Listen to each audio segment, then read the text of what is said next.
entre l'Afrique et l'Asie, c'est que l'Asie n'a rien, mais elle transforme tout, alors que l'Afrique a tout, mais elle ne transforme rien.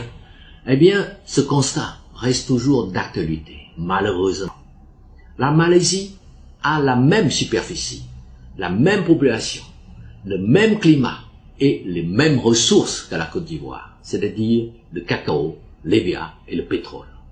Et son premier ministre, le docteur Mahathir, surnommé Docteur M ou Docteur Miracle, a fait de la transformation son credo, sa priorité.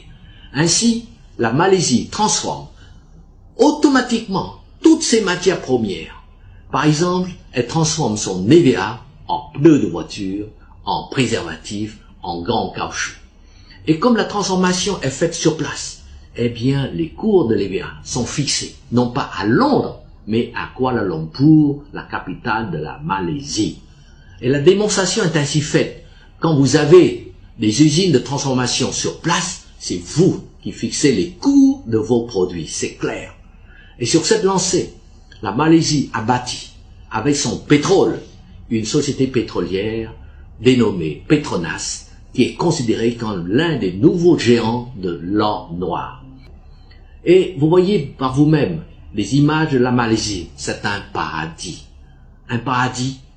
qui a permis à la Malaisie d'attirer 12 millions de touristes en 2004 et qui lui a rapporté 6 000 milliards de recettes en devises, soit 4 fois le budget national de la Côte d'Ivoire. Et j'ajoute que la Malaisie a intégré la mondialisation dans sa vision économique en donnant la priorité à la création de grandes structures sur lesquelles peuvent se greffer leurs PME pour leur permettre ensemble de conquérir tous les marchés mondiaux. Comme les autres dragons, la Malaisie sait que sans les grandes structures, aucune PME ne peut conquérir à elle seule les marchés mondiaux. Et cette politique économique est un tel succès que les Malaisiens ont pleuré lorsque le docteur Mahathir a décidé de lui-même de démissionner en 2004.